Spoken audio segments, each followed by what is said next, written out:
to some degree, everybody's making it up as they go. It is a really dynamic industry, and it's hard to say like, oh, I have the secrets to the universe. Optics are everything. I was surprised how important optics were. You could be doing the best work for a client, but if they don't perceive it a certain way, it doesn't matter. Client could come in and sales say, guys, hey, my problem is I don't have enough, or hey, I don't have a website, I don't have enough leads coming in, or my sales guys so-and-so dollars with the sales don't have enough leads, or hey, I don't have a website, an ideal fit.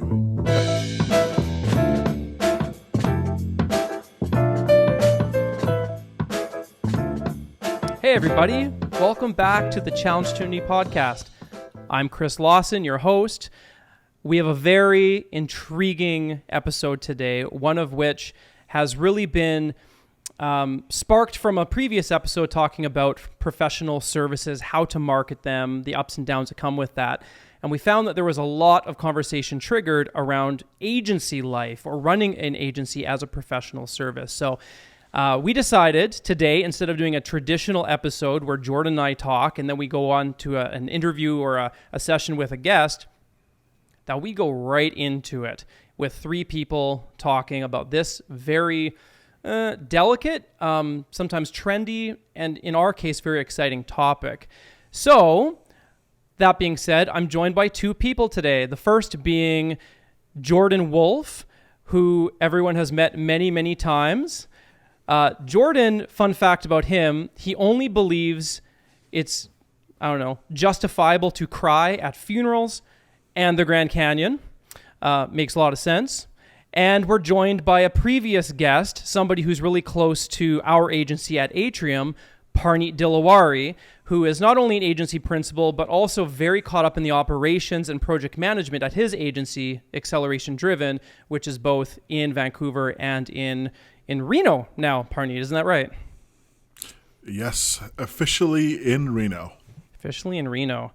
What made you move from Vancouver to Reno?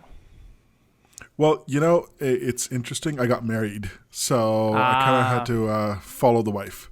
She's doing her PhD at UNR, and kind of didn't have a choice. But it's a good city. What you could have said for brownie points is that you moved for love, but Wow. I'm just saying. I did move for love. You did move for love. Well, we have a very interesting episode, like I said. It's going to follow a different format. We've been very blessed by our viewers, by people we're connected with, staff even.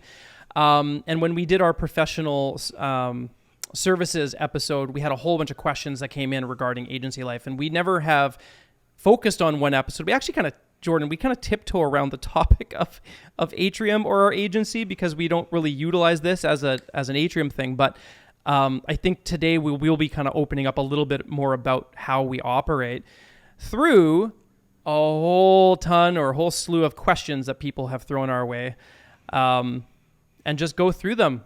I guess I don't know. There's probably about 10 or so that we highlighted, and you guys don't even really know what they are. So this will be fun. No, this is gonna be good. Yeah, you ready? Put us in the hot seat. Let's do it. Let's do it. In the hot seat. Jordan, I'm not used to you wearing a beanie today. Didn't shave my head. Payment. Payment is I have to wear this. Maybe you want to just shave your head on this podcast, live for everyone. Hey, we get enough people subscribing, maybe. There you go. There you go. Cue the subscription button. If you haven't subscribed, you want to please see do. Jordan shave his head live on a podcast, make sure you subscribe.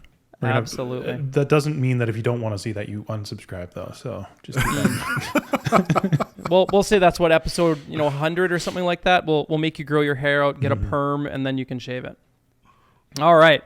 Well, let's jump into the very first question that I thought was really interesting, which was, as agency owners, what motivates you each day? Like what gets you up? What fires you up about actually running a marketing agency? Who wants to go first? I'll go first, I guess, on this one. Parneet, jump in whenever you feel like it. But sure. Yeah, this one's easy for me. I'm both a workaholic and kind of obsessed with solving problems. So a marketing agency, being able to work with a variety of different clients, different industries, different problems, different scales of operation that they're dealing with. There's always something new. And I've been doing this long enough now, but 16 plus years, that even now, every single day has some kind of a surprise to it, some sort of a new thing that I've got to solve. On top of that is the layer of, building a agency itself. Agencies are complex. There's a lot of moving pieces. I'm sure we'll cover that in some of the other questions that might come up here.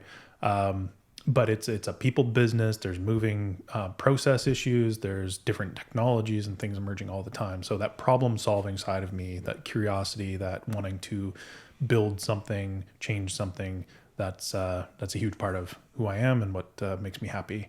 Sometimes begrudgingly to my partner's dismay, but that keeps me busy day and night. Yes, that is. Thank you for throwing me in there. How about you, Parneet?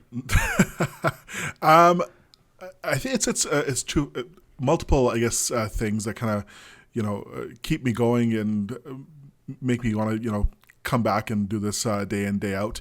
One. Like Jordan, I love helping business owners and I love helping entrepreneurs build, launch, and grow their businesses. So that really, having that ability to interact with clients and solve big problems and get them the results that they want definitely is one of the reasons that I'm in the agency world. The other is I do like the flexibility aspect of it. Having now working in Reno, sometimes coming up to see you guys in Edmonton or being in Vancouver. I like the flexibility of being in a different place if need be and when I want to be. So those are one of the reasons. I can actually really relate to that. For me, I have a heart for people. So whether it was before I worked in marketing and I worked in the bank, or anything I've ever tried to do, it's always been centered around helping people. So number one, you have the ability to really bless and impact the staff's lives that are underneath your banner. Number two, you're marketing for businesses or organizations, non-for-profits, whatever, municipalities that all have an objective, and usually with people at the helm who don't know what the heck they're doing. So being able to kind of go in there and help them achieve those objectives and goals means something to me.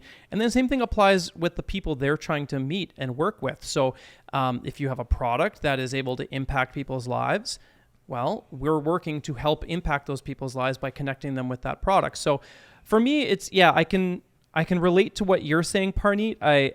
It's the people. The people aspect is a very, very, very big part for me. I think that's the fun part as well. Just because you're working on a different problem on any given day. Way back in the day when I was in high school, I had a job at Save On Foods. I got fired from that job. I did.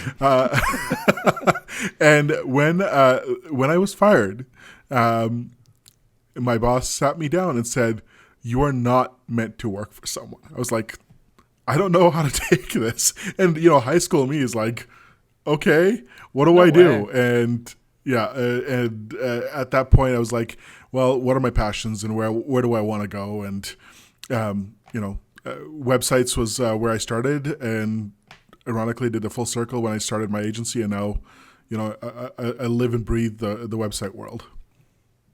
Well, let's continue on that same topic. I mean, obviously we know what motivates you, but what's one thing that has surprised you the most about running an agency? Like, has there been one thing or a group of things that just you weren't expecting? Parneet, you want to start on this one? I took the last one. Yeah, sure. The HR headaches that can sometimes come up, whether it being finding staff or staff leaving or needing to scale and when to scale, those are things that I didn't know going into this. And I was always focused on delivering a product that those issues were never part of the equation. But as we scaled and as we got bigger and as we have more clients, that was something that I had to learn fast. And I think that was the most surprising thing when it comes to basically running the agencies. Well, I think any entrepreneur gets to that place where, you start something because you're passionate, you have a service, a product that's going to revolutionize the industry or whatever. And then guess what?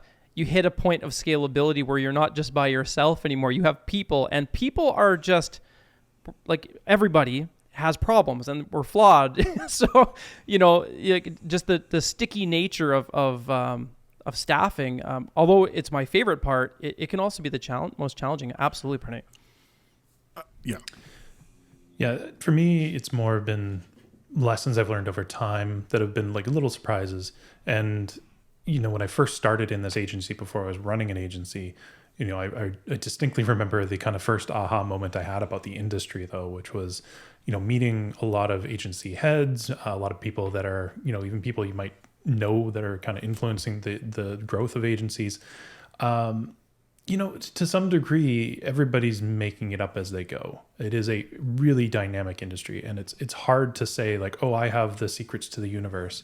But that is in a lot of ways what a lot of agencies are selling, is they're saying, I do know the secrets to the universe, trust me.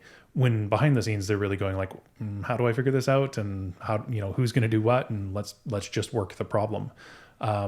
So I saw both the good and the bad from that. And that was something that kind of piqued my interest in going, okay, this is a very peculiar industry. It's an industry that's both, stable and tries to communicate that it's got its things figured out, but at the same time, behind the scenes, it's running around, things are on fire, things are, being just formulated for the first time and made up as we go. For me, I saw that as a challenge that could be solved a little bit more honestly, a little bit more methodically. So that's where my engineer's mindset kind of kicks in, and I start problem solving. Well, why we should have more, clarity on why we're doing what we're doing, how we're doing what we're doing, and what the results are going to be. So that has resulted in the particular industry we've built over time. So I would say that's probably one of those insights. If we had a full, 3-hour episode, maybe I'd go into a few more. With chapters. Which, yeah. I think for me, obviously I knew the questions coming into this, and I was thinking about this one. It was hard because you learn a lot of lessons throughout agency life or just being an entrepreneur. I think the biggest surprise for me was probably an epiphany around the topic of optics. Optics are everything. I was surprised how important optics were. You could be doing the best work for a client, but if they don't perceive it a certain way, it doesn't matter. You could have everything scheduled and have everything exactly where it needs to be, but if the client's expectations or what they see from their lens is different, it doesn't matter. You can be 100% right and still be 100% wrong. And optics, whether it be your automations or how professional you are, at communicating, or how professional you are with your slide decks, your reporting, everything. Optics can mean everything. You can look way bigger than you are. You can look way, way worse than you actually are, and everything in between. So I think for me, it was very surprising that as an agency owner, we really had to hone in on the topic of optics across our entire company in every single part of our business. That's kind of an interesting one, because that can be also said about people who are in the job or a role for, we're in the client to agency dynamic. But if you have a job and you're accountable to your boss, you also have a bit of, I call it stagecraft, where it's like you can be doing all the right work and achieving all the goals and doing all the things. But if your boss or the person you're working with, in our case, a client, can't see that, and it's not in a way that they understand and presented in a way that they can really comprehend and put in their own context, then you might as well be doing nothing or the wrong thing. So, these are kind of universal truths that an agency has to build that into the model in order to be successful. But even as individuals, as you go through your career, that can be, good advice in general. All right, here's an interesting one. This is kind of going a little bit a different direction. And I don't know how we're going to answer this, but how many softwares do you use? Too many. How long is a rope, right? Yeah. Yeah. There's softwares for pretty much everything that we do. the honest truth about the agency world is it is a tight industry, meaning margins are tight, timelines are tight, efficiency is tight, communication is difficult. There's lots of different people with very specialized skills and abilities that communicate in different ways, come in and out of projects at different parts. So, project management tools, time management tools, CRMs, there's, ones that are specific to particular roles, like advertising management tools, reporting tools, analytics tools, content tools, proofing tools, social tools, et cetera. There is a large percentage of our budget that goes to softwares in order to do the project right, maximize the value for clients, make sure it's done, efficiently for us as a business, and keeps the whole ball rolling forward. And one that's probably most important to me, especially at this point in our agency, is those tools that allow us to really measure and understand the kind of friction points in our own approach. Where are we improving? Where are we running into issues? And that not only has things to say about our profitability as a business, making sure we're efficient and effective, but also as a tool to make sure that we're being increasing the value for our clients over time, that kind of stuff. So, yeah, I think I'll just jump in on this one, considering we're talking about the same agency. Softwares to have softwares is ridiculous. Obviously, there's going to be somebody listening to this podcast who's, works for some software company who's like, oh, I can get you 10 of those, off your, books and give you this one. And I think it's important to utilize a software that works the best for your process and works the best for what your clients need, whether it be transparency or approvals or whatever. Like, there have been times that we've had softwares just not function the way that we need them to, and you just go back to like a spreadsheet, Other than staffing, yeah, 100% our next biggest cost is software. And I think some people who are not in our market would not get that. They think, what? Like, more than your rent or your mortgage? More than, your operation stuff? No, yeah, software. It's huge. Tens and tens of thousands of dollars. Yeah, the analysis paralysis phase of software is dangerous. It's a pit to fall into, where you're like looking for that perfect unicorn software that does everything perfectly. It doesn't exist. It just never exists. So, finding the right tool for the right place works. But go ahead, Captain Shiny Things. Yeah, Captain Shiny. That's what I was about to say. Jordan will tell me about a new web builder, and he did earlier today. And guess what? What am I doing today? Signing up for an account to see what it's like. I think I have like 6 different web building tools that we subscribe to. So yeah, software is our biggest expense outside of HR. And I think my daily use, I think I'm at like 20 different things that I'm in and out of, and that's not counting plugins and things within. Yeah, that's what I was saying. That's not counting plugins. Like, if we're talking plugins, like over the last 6 months, I've used like 100 different plugins. Yeah, and that's conservative. Or Chrome extensions and yeah. But yeah, I mean, I'm shiny object syndrome when it comes to software. So, if Jordan told me tomorrow that there was a new CRM tool that is all AI, guess what? I'd probably be signing up and going like, hey guys, this is great. And then only to find out like 6 months later that I've made the worst decision of my life. You have to go to AA, Alcoholics Anonymous. Oh. Hold on.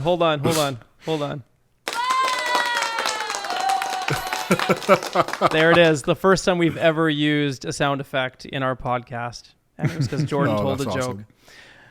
Awesome. All right, let's move to another question here. There's so many to choose from. How do you drive business development? I mean, that's really a big part of what I do at Atrium, but let's throw it over to you. I talked to Chris. I talked to Chris. Talk to Chris, the guru. And this is, I think, a hard one because I am so focused and wanting to help clients that business development sometimes takes a back burner. I've been fortunate that we're in a position where a lot of our business is coming through referrals and through word of mouth. So that's always helped. And I think the misconception in the industry is, hey, I'm going to start an agency, I'm going to get all of these clients, and it doesn't work like that. I wish it did, but we're taking an approach this year at our agency with a lot more organic, basically content to kind of drive growth. And from a business development perspective, I think actively at some point concentrating on advertising for ourselves as opposed to just only always concentrating on advertising for our clients. Do you want me to answer Chris, this, Jordan? You'll probably have the best things. But all in all, talk to Chris. Yes. Yeah, talk to Chris. In addition to that, I did start my career in some business development, and that has a big part of our business model. Obviously, is anybody who's in the agency world knows you need to grow. You have to. It's part of motivation. It's part of your career development for your staff. Like, it's part of the model. It's the promise you put out there in the world. Now, fortunately, we've been in business for quite some time, and as an agency, we're kind of maturing. So we do get, like Parneet said, quite a bit of referral business, and we've got a pretty reliable, lead pipeline that we have. But I'd say the phase that we're in right now is kind of interesting, where it's, we probably say no to more people than we say yes by a fair margin, because they're not a good fit, or we're pretty aware of what businesses work well with what we're offering, or that would value what we're doing.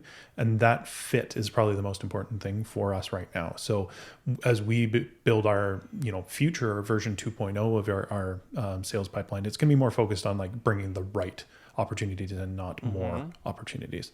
So Chris, how's that going? Over to me. I could sit here and do an entire podcast on this topic, literally a couple times a week. I'll say this: things have changed and evolved over the years. Pre-COVID, we could pretty much look at our pipeline and know if it hit 21 days in our pipeline, it was not going to sign. And a large percentage, we had over 60% close rate. It was phenomenal. Go to today, it's coming back to normal, but throughout all the COVID years, pipeline sometimes was 6-7 months. And so what you end up learning through that process is, regardless of what your proposals look like, regardless if you're using referral sites, which we do, ads and organics, which we do, social, which we do, word of mouth, all these things, we do it all. At the end of the day, it's a hands-on consultative approach that works for us. I always think of putting myself in the client's shoes. I don't want to be told what to do. So if I can help clients get to the point where they understand why it makes sense to partner with us, and come to those conclusions on their own, and a lot of the time those conclusions are the same things we came to the conclusions on while working with them, then it's a slam dunk. I'm going to actually jump into the next question because it ties into what Jordan, you were just saying, which is, how do you know when a client is going to be the right fit for your agency? It ties into this question very well, because while I'm talking to them in the initial discovery call or discussion or whatever you want to call it, the whole time I'm qualifying them. I'm not qualifying them as a salesperson trying to make sure I can close it, or to understand the persona so that I can manipulate my words or the documents I send so that it speaks to them and they close. I'm talking to them and qualifying them to ensure that we are actually a good fit for them. If we are not a good fit for them, if I can't get them results, then all that's going to happen is 6 months from now, they're going to be ticked off, fire us, hurts our reputation. They take that baggage into the next one. In addition to that, I know the client's trying to figure out if I'm a good fit. I don't have to control that. They're doing that on their own. But I'm trying to see, are they growth focused? If they're not growth focused, then they're looking for a 1-month campaign and they're out the door. Are they of a certain size business model? Now, I know that for different industries is very different. There's some businesses where there's only 10 clients in their entire market and they get one sale a year and they're a $10 million business. But a lot of businesses out there are not like that. So just understanding, how big they are within their industry ensures that they can actually afford services, which, by the way, our rates are tied to a certain amount of time that it can actually get results for the client. So I'm tired of agencies. Here's the hot take. I'm tired of you, other agencies, who are like, oh yeah, we'll get you results and our management fee is $300 a month. All you're doing is you're ticking the client off and they're going to the next agency with all that baggage. You're better off to let them go. Let them go. I'm going to sing a song now. So it's, So I don't, Parneet, I'd love. We don't need Disney. Let it go. Yeah. Let it go. for me, can I solve the problem that they have? And is it a problem that we have the expertise to do? Is it something that we can solve in a timely manner? With websites, it's fairly straightforward. Build a website. Those type of clients are, they have a singular goal that they want a website. But where we really shine is, delivering, either be it leads or sales development, or in some of our cases with our basically more startup clients, delivering a finalized product to them. So that's where we really shine. And if we can solve that problem, they're definitely a good fit. And if they're not a good fit for our world, I'm happy to tell them where they need to go, because at the end of the day, I give them a place to land. And if I can make a connection, I'm happy to do that, because at the end of the day, I think too many agencies are and too many smaller potentially agencies are focused on getting that deal signed at whatever price, that they lose focus of the problem that they're trying to basically solve for the client. And you're going to have an unhappy client. That's going to fire you. So let's avoid that, send them to where they need to land, and then down the road, you never know if they're going to be a fit for you. And that's where we look at. Yeah, and we'd probably answer this question differently depending on what scale and maturity we're at as an agency. Like we're talking agencies overall, we're also talking about our particular situation. Like in our scale at this level of experience, we're kind of coming from a point of a little bit of privilege, where we can be more choosy. We can make these kind of like all or nothing decisions, like, oh, you're not a good fit. Well, tough, go. There's lots of fish out there. Enjoy. That has been something we've leaned into through our growth as something that is bigger and bigger focus, because we put the wrong client in the system. It just ruins everything for everyone, our staff, ourselves, the client's not happy. It's just not something you want to go down that road. That being said, when you're first starting out any business, you kind of got to do what you got to do to make that first project, to get the examples, to do the things. I'm not saying you go to the extreme, but there's always some trade-offs when you're starting a business.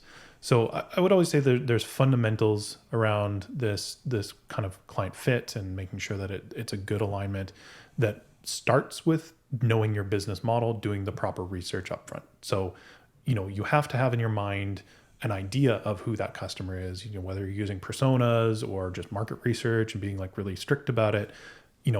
Who is this person? What is the value they're going to receive from what you do? And if you understand those things really clearly, that's one half of the equation. The next half of the equation is, are you delusional, and do these people actually exist in the world and in enough volume to actually make a business out of it? So, if you get through those fundamentals at the beginning, then it's just a matter of refinement and becoming more aligned with that over time. It's really funny how in majority of our client discussions, it's a lot of like business modeling talk. It's not even often marketing talk, and I think the scalability of your agency is a big part of that narrative, like you said, Jordan, because if you're a marketing student that's come out of university and you start an agency, you don't have that experience under your belt yet. Unless your parent or whoever, an influence in your life taught you the skills of how to run a business, you don't have that under your belt. You just don't. And it's not until you're an agency of, however many years. For me, it was, 5, 6, 7 years where I kind of started going, okay, I've been here before. I've seen every challenge. I can now speak from, expertise.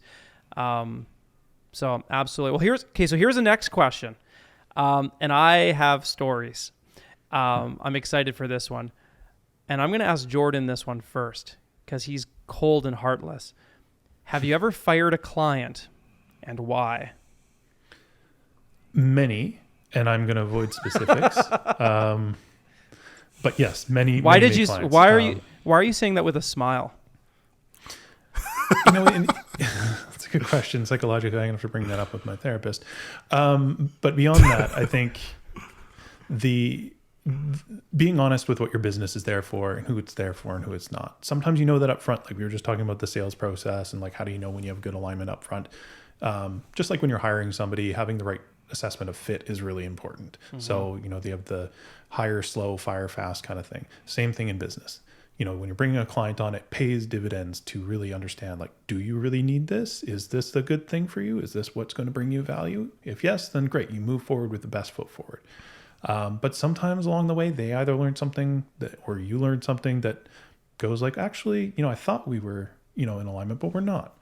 And, when we learn that about a client, or when a client learns that about us, it's usually the best rule to just be honest and upfront and brutal. Just be like, yeah, this isn't working for me. And as much as I'm not a kind of person at all that quits on things, I'm pretty stubborn in actual fact. You have to then balance that with like, okay, maybe I'm okay with trying this out and like continuing to burn the candle at both ends to make it work for some unique situation that's come up for a client. But sometimes you got to call a spade and look around you and go, okay, I've got other team members that are reliant on this. They're miserable. They don't have that same kind of alignment with things. So, making sure that you're setting other people up for success and being honest on both sides, that you're probably better off moving and parting in different ways so that they can find a better solution for them and you can continue to provide the value you were setting out to do to somebody else that's going to value it more. Parneet, have you ever fired a client? I have. And why? And coming from or working more on the creative side, it's usually come down to design and taste preferences, and the clients that we've parted ways with haven't been a good fit for the way we do our design process, and or they're never able to articulate what they want, and at the end of the day, that's just going to lead to unhappy employees and an unhappy client. And generally, the clients that we have fired have been because we were wrong in the type of business that we decided to work with. So, I think a lot of it now, and those mistakes were really made early on in my agency career, where I was basically wanting to work for anyone and everyone. And it resulted in making bad decisions and thinking we could solve problems when we couldn't solve problems. So it's not always that the client is wrong. We have a tendency to, we can get it wrong. Like we've signed clients that it just were not the right fit, and we had to quote unquote let them go. And best intentions, if in those cases.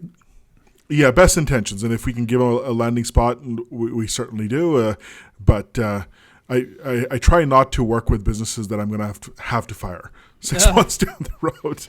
Yeah, that knowing upfront is golden. However, that's not always the case, and you can't always be have a crystal ball in front of you. One thing that you did get me thinking when you were describing that, though, is like there are situations where, even though in the moment it might be the best thing for you to do when you separate and go like, okay, go separate ways. But then you have to reflect on that later and be pretty honest with yourself and go like, did I miss something there? Should I have been able to solve that problem? Should I have a different process? Maybe my alignment with my product and the market is different. So, I mean, you don't want to be in a situation where you're that grumpy teenager that's just like, no one gets me, slam your door and stomp around. Next thing you know, no clients. So the clients are telling you something. You do have to ask that honest question. Go, is the thing they're telling me the thing I want to be, paying attention to or not? And it could be, no, I'm good. I'm good with what I'm doing. And we were just genuinely not a fit. Although I agree with everything you just said, I have seen a lot of organizations have a frustrated client and then go and change their process when they were the only client in the last 1, 2, 3, 4, whatever, a decade of time that had that problem. And it was just a client that could not see things. It was too abstract for them, or as much as you provided as much transparency as you absolutely could, they just had baggage from the past or trust issues or whatever it is. I always tell clients or staff that once a client has a bee in the bonnet, which for the record, I don't even know what that really means, but once they have a bee in the bonnet and they're ticked off, it will always be there. You may extinguish it or cause the bee to hibernate for a little bit, but if you trigger a problem that was similar to where that was caused in the first place, that bee's back. And so it's very difficult. But again, back to what I was saying is don't go changing your process and your policies and your workflows and your staffing just because you had one client or even two clients that just could not get the system. Well, Parneet, if there was one thing, I like this question, if there was one thing you would want every client to know prior to working with you, what would that be? What problem they're trying to solve. I think that's it's loaded because clients will come to us and say, hey, get me leads, or hey, I need more content on the website, or build me a website. But that's not what they're actually looking for. Or I want wanting. social media, and what they really needed was $100,000 of revenue this quarter, or whatever it was. Exactly. Yeah. And clients coming in and dictating potentially the programs that they want, which is, I think, the worst case, because we're not at that point solving for a problem. We're just taking dollars and delivering a service and hoping that they stick around for more than 3 months. So, narrowing down, if a client could come in and say, hey, my problem is I don't have enough revenue, or I don't have enough leads coming in, or my sales guys don't have enough leads, or hey, I don't have a website, but I'm doing, so-and-so dollars worth of sales. Like, what do I do? That's an ideal fit. But coming in and saying, give me social when you actually need a website, or give me social when you actually need, search marketing, that's where it's hard. So, if I could have ideal clients, they would know exactly what they want, and at least be able to articulate the problem that they have that they want to solve. But we don't always get the ideal situation. It's true. And it comes back to business development. That's where, you're able to, talk to clients and kind of figure out what they actually wanted and what they need, and help them see the light. I'll probably go a completely different direction on this, although that is true. I would agree. Like, knowing your problem, especially up front, is really important. And a lot of our business development process, Chris, especially in the initial strategies, that's why we call it initial strategies, is most of the time we're talking about business model fundamentals. Like, what are we really trying to do here before we commit to doing anything? But for me, this is a very Atrium type answer. Like, our viewpoint as an agency is a lot more about consistency as the end goal.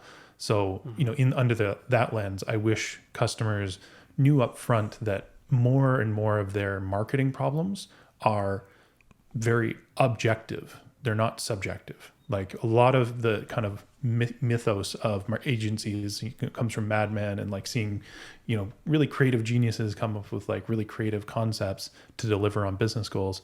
But in today's world, in the data-driven world that we live in, you can ask real questions and have real goals about achieving sales that have nothing to do with creativity, that have everything to do about putting the right pieces in the right place and the right method with the right technology, and measuring those and making them better and just driving that outcome.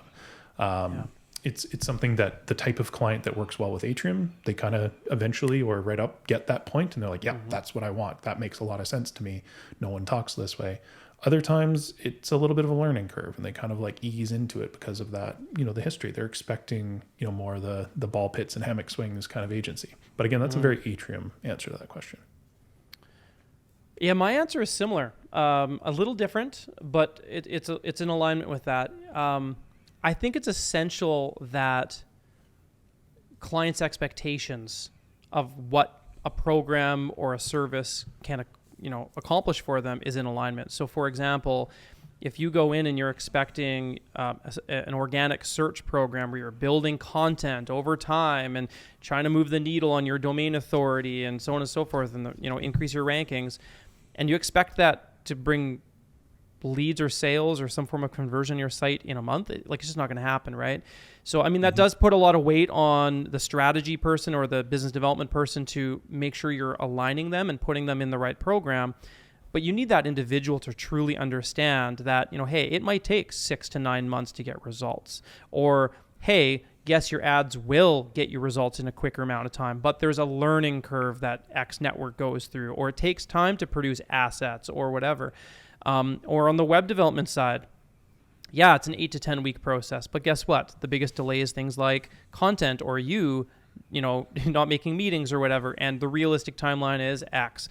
And so just setting that standard day one and helping them be in alignment with those expectations, I think it matters. And the consistency factor ties into that, Jordan, because if you've set that up front, then they understand that what they're really trying to do is get consistency in their model, consistency in their marketing results, which helps them to get consistency in everything else that they're trying to accomplish.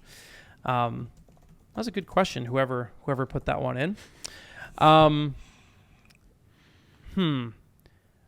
I think we got time for 2 more questions. Sure. How do you decide when it's time to expand your team or your staff? I can probably start on that one. Like, do your earlobes tingle? Like, is there like a, your nose twitches? Like, I know now it's time. Yeah, we just throw darts at a board, and that's the date and on the calendar. A magic 8 ball. 8 ball. Is it time to hire? Super scientific. There's a bunch of different ways to answer that, and it's never like a universal answer. Like any good business manager has like forecasting that you do, and you're like, okay, well, if we hit this much revenue, then we're probably going to need X more people to handle that kind of workload. But in reality, it's really down to very specific things. It's usually down to this particular team has this capability, but we're weaker here. So maybe we're going to need to hire this particular body at this point. And even you're kind of doing the math on people's long-term trajectory, hopefully, as a good manager, of where they want to go, your staff's own career ambitions, like how do we set them up for success? Who do we surround them with that's going to be mutually beneficial for other people on the team and develop new skills and challenge people in new and unique ways? So at least for the way that we approach these types of situations at Atrium, it's much more complex. A lot of variables that we're playing with. At the grassroots, yes, of course, you've got to afford these people. You've got to be able to pay salaries that are competitive. In our case, we try to be above, averages on those things, and compensate well over time with growth opportunities. These decisions do have a brass tacks financial side to it, but hopefully you also have some more human elements to it that factor in about the growth of the abilities of the company and the growth of the abilities of the team members that make up that company. Well, and hiring the right team members also, pushes that question down the road sometimes too, right? Like if you hire somebody and they are lacking some skills, well, now you got to hire for that skill, right? So your hiring process leads into that too. Parneet? Totally. For me, trying to stay one step ahead of the needs really is a challenge, especially with the web design world, where the requirements for how much staffing we have may change month to month. But the way I like to really operate our web design team especially is, are we redlining and are we missing our goals?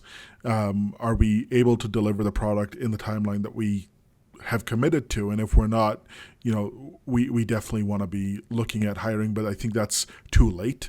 So I generally prefer to have extra quote unquote bodies in the office, just so that we don't ever hit a spot where we're not able to meet those times. So generally, if I have, the way I look at it is, if we're hitting capacity on 90% of the team, that's when I'm going to be starting to look for another developer or another designer. So I'm always staying ahead of that curve. Yeah, and it is a tight margin business. We're not in like the business of selling mortgage-backed securities on Wall Street. Like we're in marketing agencies. It's a cutthroat business.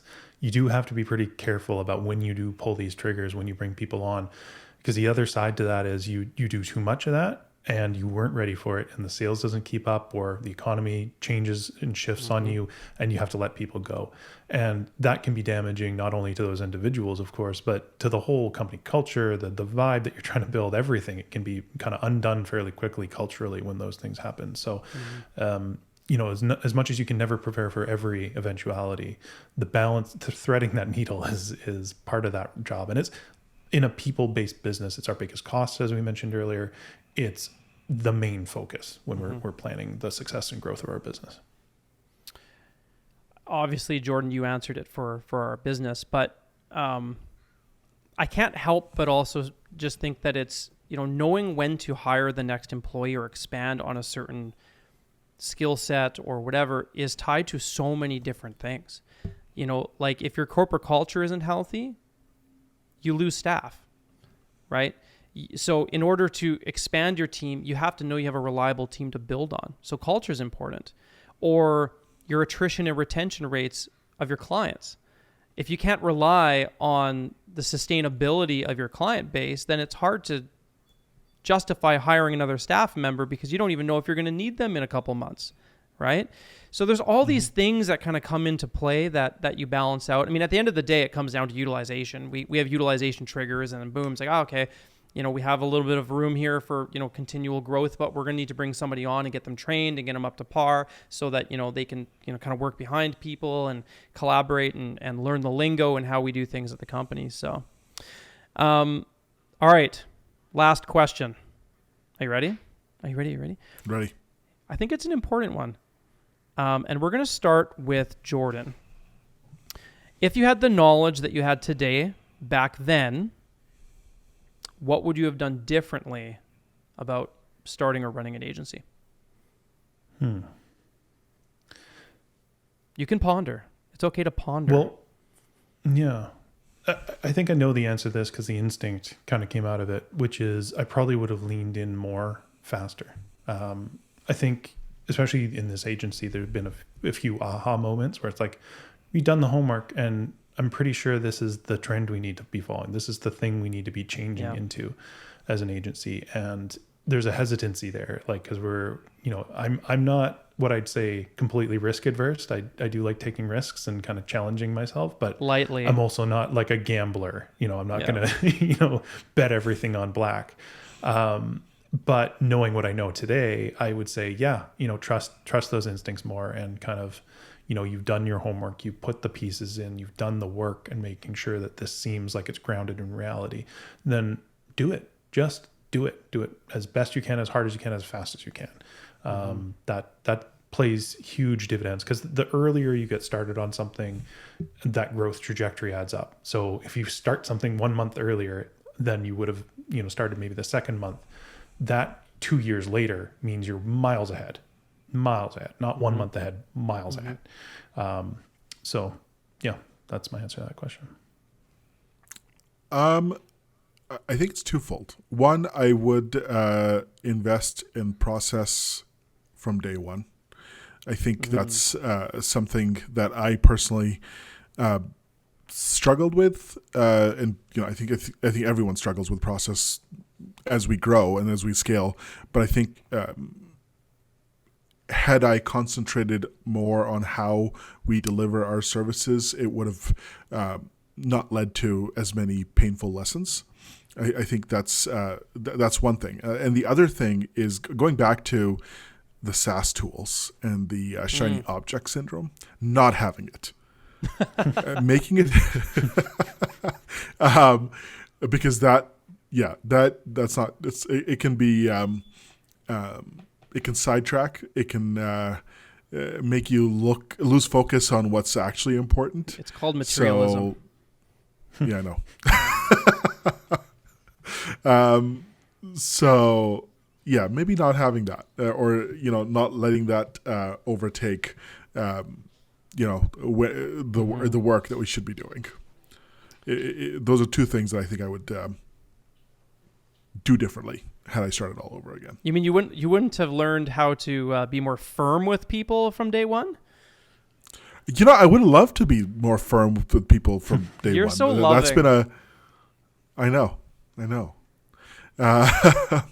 I guess I think that's one of the process improvements that have come over time, is learning to be firm and not necessarily always be a yes man, and being able to say no, or hey, that can't be done, or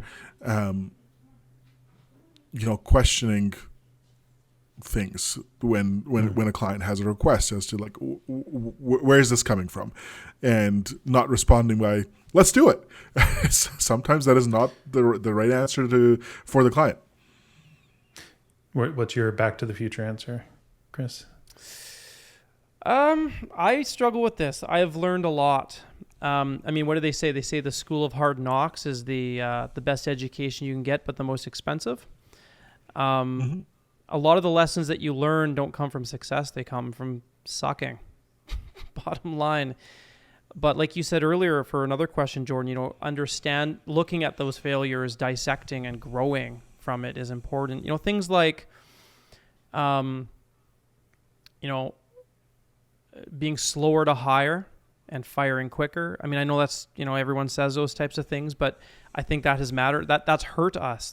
And every single time that we've not let somebody go because we were fearful of how it was going to impact a client or what, it was always fine in the end anyways. And same thing applies with letting go of a client. If a client is not a good fit and they're painful to deal with, let them go. Let them go. It is painful for your staff. And if it's painful for your staff, they're not going to be there forever. They start looking at management like they're not taking their job seriously. And if they're a writer or whatever, they start writing poorly for that client. It's human nature. They start to not produce the same quality of deliverables. And so I think learning how to use a guillotine is important. I think that was, there's been so many things I've learned, but I think that's one thing right off the bat that if we did, it probably would have meant hundreds of thousands of dollars more for the agency over the years. So this was fun. Fun. Always fun. Let's do this every week. Sounds good, Chris. Well, I think this is like the accumulation of questions over several episodes, so we'll have to find a way to ramp up our questions coming from the community here. But that's fun. Yeah, they're good questions. Obviously, Jordan, you and I will wrap up the episode here, but Parneet, thank you so much for joining us today. I know you've been on an episode prior. You work very closely with Atrium as part of a sister company relationship. Our clients love you, and you bring a lot of knowledge and a lot of wisdom. I'm sure we'll do another agency session with you one day, and maybe next time I'll even let you know what the questions are before. Maybe that'll help you. That would be great. No, it was great to be here, and I look forward to coming on to the podcast soon again. Awesome. Thanks, Parneet. Appreciate it. Thanks, guys. Have a good one. You too. Well, that was a very different episode. I'm glad that actually went the way that it went. We'll have to do more of those types of recordings. We'll need more questions, like I mentioned. But we kind of winged it. It's just, hopefully that's adding value for you, the audience. I know I enjoyed it on my end, but it's to some degree, it's got to be for you guys. So, I'm glad to see Parneet again, and we'll bring him on in the future. Yeah, and to all those people who submitted questions, I know some were staff, some were listeners. Keep sending those questions over. You can do so through the channel, whether it be YouTube or wherever you get your podcasts. You can email us. You can go to our website. There's a lot of different ways that you can get all that information through the descriptions of wherever you're watching your podcasts. Obviously, we do this because it's fun, and we have a lot of passion around the topics that we cover. All of our, listeners, the followers, the people who are engaging with us, obviously this is part of your passion as well. Tell your friends. Come back in 2 more weeks when we do another session, and subscribe. Make sure you subscribe on whatever platform we're on every single platform for podcasts. So if you don't know that, we're on Google, we're on Amazon, we're on Spotify, we're on Apple, we're wherever you get your podcast, as well as YouTube.